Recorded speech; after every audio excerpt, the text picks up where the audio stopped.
Bu Broto, seorang ibu yang hidupnya glamor bak sosialitas selebriti. Sibuk arisan sana-sini. Harapannya bergabung dengan para sosialita adalah agar bisnis batiknya lebih maju dan berkembang.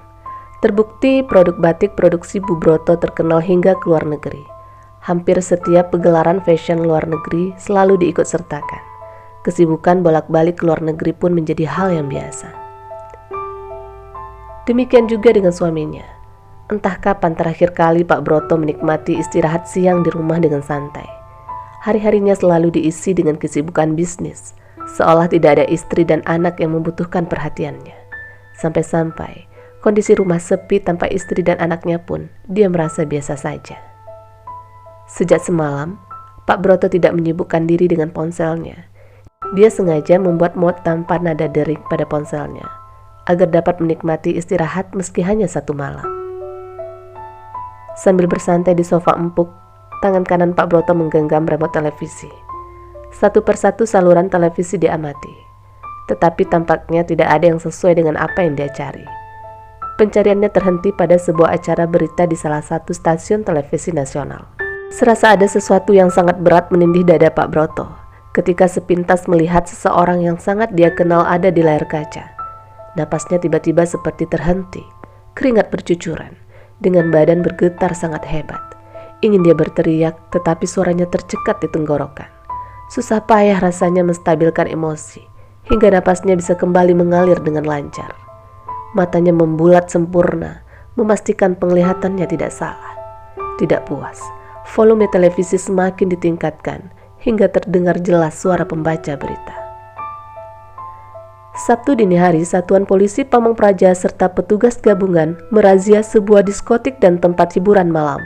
Dari hasil pemeriksaan di lokasi, 30 orang dinyatakan positif mengkonsumsi narkoba dan menjaring 5 orang pengunjung diskotik yang masih berstatus pelajar SMU.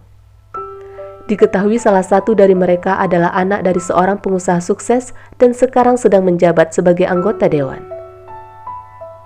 Tampak sosok anak gadis yang sangat dikenalnya setengah berlari digiring oleh aparat. Astagfirullah, kaukah itu Liona? Apa yang terjadi denganmu? Batinnya.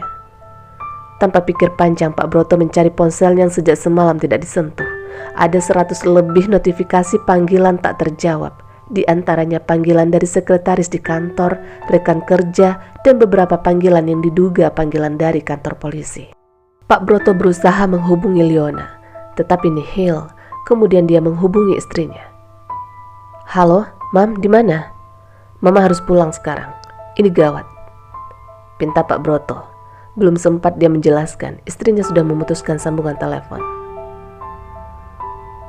Mama masih di Bangkok. Setelah ini ke Singapura. Ada pertemuan pengusaha tekstil se-Asia, sekaligus arisan ibu-ibu pengusaha. Jadi 3 hari lagi Mama baru bisa pulang. Wajah Pak Broto langsung merah padam, rahangnya mengeras, dan dia mengepal keras jemari. Perasaan bingung, sedih, marah, dan malu bercampur menjadi satu. Dadanya terasa seperti ditusuk benda tajam, karena kemarahan pada sang istri yang seolah tidak menghargainya. Dia yang selalu bijaksana dalam menyelesaikan masalah, cakap mengambil keputusan dalam pekerjaan, ternyata tak mampu menyelesaikan permasalahan di keluarganya sendiri, termasuk mengatasi anak semata wayangnya. Dia membayangkan reputasinya yang akan hancur akibat kejadian ini. Para relasi bisnis akan memutuskan kerjasama, dan para saingan bisnis akan memanfaatkan hal ini untuk menjatuhkannya. Sial, aku gagal. Kepalan tangan Pak Broto menghantam kaca lemari di sampingnya hingga hancur berantakan. Seolah tak memedulikan luka di tangan, dia terus berpikir apa yang akan dilakukan selanjutnya. Terlintas di benaknya seorang kerabat yang menjadi perwira polisi. Aswin, ya Aswin, sambil mencari nomor kontak seseorang yang dia yakini dapat menolong. Bu, Mbak Liona terjaring razia petugas di diskotik. Dilihatnya dengan seksama wajah anak gadis yang ada di layar ponsel asistennya, dan seketika Bu Broto jatuh tak sadarkan diri. Salah satu asistennya yang menunjukkan video di salah satu saluran televisi swasta sibuk mencari cara agar Bu Broto sadar.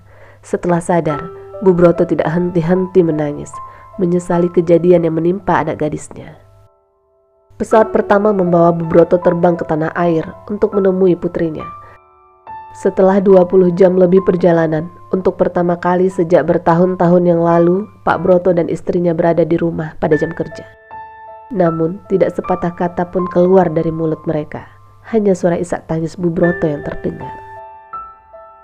"Sudahlah, jangan menangis terus. Mama membuat keadaan semakin memburuk." "Mama sedih, Pak. Kenapa anak kita bisa... Tak sanggup Bu Broto melanjutkannya. "Itu semua karena Mama terlalu sibuk, jarang di rumah. Kurang perhatian sama anak, jadi dia mencari perhatian di luar rumah," ungkap Pak Broto. "Papa nyalahin Mama. Memangnya Leona itu anak Mama sendiri? Dia juga anak Papa, butuh perhatian Papa juga. Selama ini apa pernah Papa menanyakan kabarnya? Papa hanya sibuk ngurusin pekerjaan. Jangankan menanyakan Leona, menanyakan kabar Mama saja tidak pernah." Tidak mau kalah, Bu Broto pun mengeluarkan kata-kata dengan nada tinggi. "Kamu kan mamanya, seharusnya kamu yang lebih banyak di rumah, tidak keluyuran ke sana kemari sok sibuk.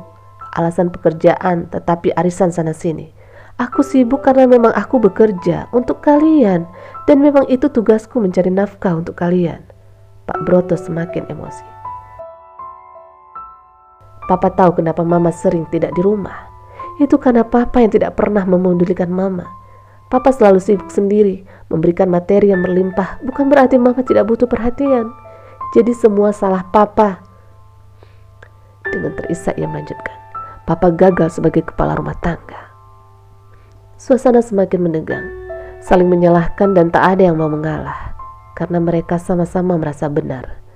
Keributan mereka dihentikan oleh suara dering panggilan masuk dari ponsel Pak Broto. "Halo, bagaimana Win? Apa Leona sudah mau bertemu dengan kami?" Pak Broto gundah, karena sejak kemarin sang putri belum mau ditemui oleh siapapun, termasuk orang tuanya. "Iya Mas, setelah saya bicara pelan-pelan dengan Leona, dia mau bertemu dengan Mas dan Mbak." "Alhamdulillah. Waktu berkunjungnya jam berapa?" "Jam 12 nanti Mas." "Oh ya, kami segera ke sana." "Mas, Leona itu butuh perhatian dari kalian. Dia terjebak dalam pergaulan bebas karena dia merasa dengan begitu orang tuanya akan memperhatikannya. Dia juga kecewa malam saat kejadian itu dia menghubungi Mas dan Mbak, tapi tak satu pun yang mengangkat teleponnya. Bahkan mamanya hanya membalas dengan pesan singkat," terang Aswin. "Iya Win, kami memang salah. Kami terlalu sibuk dengan pekerjaan. Tetapi ini semua kami lakukan untuk dia. Kami tidak mau dia merasakan kekurangan. Ya sudah Win, nanti kita bertemu dan bicara di kantor ya." "Ayo Leona sayang, temui Papa Mama, mereka ingin bertemu," bujuk Aswin. "Om, aku gak mau ketemu, suruh mereka pulang aja," ucap Leona dengan ketus. "Gak boleh begitu, ayo, kasihan mereka sudah menunggu lama." "Aku juga sudah lama nunggu mereka peduli dan perhatian, tapi mereka terlalu sibuk dengan pekerjaan. Gak pernah ada waktu." Suara Leona bergetar menahan emosi. "Iya, mereka sudah mengaku salah. Mereka orang tuamu, berikan mereka kesempatan untuk memperbaiki diri." "Oke anak cantik, ayo Om temenin." Rayuan Aswin akhirnya meluluhkan hati Leona. Dengan ragu Leona berjalan untuk menemui orang tuanya. Aswin menemani dari belakang. "Leona sayang." Bu Broto menyambut dan seperti ingin memeluk sang putri. Butir air menggantung di sudut matanya. Namun Leona hanya berdiri mematung dan membuang muka seolah ingin mengelak. "Leona, kenapa kamu jadi begini nak?" Bu Broto menangis. "Silakan duduk dulu Mbak, kita bicarakan baik-baik," Aswin memberikan saran. Pak Broto hanya terdiam, tak sedikit pun kata-kata keluar dari mulutnya. "Nak, Mama kangen sama kamu. Mama ingin sekali bertemu kamu. Kita pulang sekarang ya nak," Bu Broto terus bicara.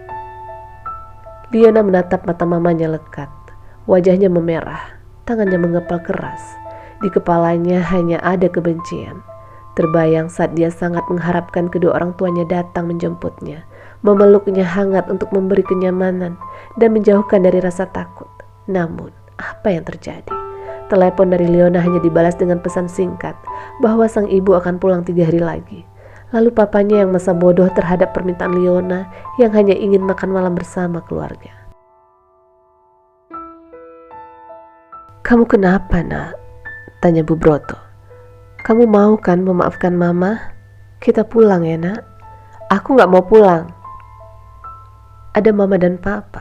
Aku tak punya orang tua lagi," kata Leona sambil berdiri dan pergi meninggalkan ruangan. Leona, jangan tinggalkan Mama, nak," tangis Bu Broto pecah. Papa, Leona, Papa dengarkan Leona bilang apa? Ayo, bujuk Leona pulang, Bu Broto menangis mengguncang-guncangkan tubuh Pak Broto, berharap laki-laki itu mau membantunya meyakinkan Leona. "Ini semua karena kamu." Pak Broto berdiri dengan wajah yang memerah penuh emosi. "Bisnis adalah yang utama untukmu. Kau tidak pernah ada saat Leona membutuhkanmu. Kamu tidak pernah mengajarinya bagaimana menjadi seorang wanita. Lihat gayanya, tingkah lakunya tidak sedikit pun mencerminkan seorang wanita. Kamu yang membuatnya kehilangan sosok seorang ibu. Kamu yang membuatnya seperti ini. Ini semua salahmu, tidak bisa menjadi ibu yang baik." Kata-kata Pak Broto bagi pisau tajam yang menyayat hati Bu Broto dan membuat emosinya naik. Tidak tahan dengan tuduhan suaminya, dia pun berdiri membalas ucapan suaminya. "Papa kepala rumah tangga yang tidak berguna. Apa Papa pikir Mama dan Leona tidak tahu selama ini apa yang Papa lakukan di luar sana? Tidak hanya lalai pada keluarga Papa, pun bermain dengan wanita lain. Papa tak pernah memedulikan perasaan kami. Mama keluar rumah agar bisa melupakan rasa sakit hati. Dengan bergaul bersama mereka, Mama lupa dengan masalah yang Mama hadapi. Papa terbuai dengan wanita-wanita murahan di luar sana, sibuk memanjakan mereka, memberikan mereka perhatian. Tetapi Papa lupa, ada Leona yang lebih membutuhkan perhatian, yang sangat ingin dimanja." Air mata Bu Broto tidak dapat ditahan. Suaranya pun semakin lantang menggema di ruang kerja Aswin. Papa ingat saat hari kunjungan orang tua ke sekolah, Leona akan menari di sana. Dia sangat bahagia dan berharap papanya akan hadir untuk melihat pertunjukan itu. Tapi apa? Papa tidak datang. Jangankan datang, memberi kabar pun tidak. Papa tidak tahu kan bagaimana dia menangis kecewa dan malu saat teman-temannya bercerita kalau mereka melihat papanya bersenang-senang di sebuah kafe dengan wanita lain. Sebanyak apapun materi dan kemewahan yang kau berikan, tidak akan bisa mengobati hati yang terluka, dan inilah akibat dari luka itu. Suara Bu Broto semakin merendah, tetapi tatapan matanya semakin tajam menatap suaminya. Jadi, yang pantas untuk disalahkan dalam hal ini adalah Papa. Papalah penyebab semua ini.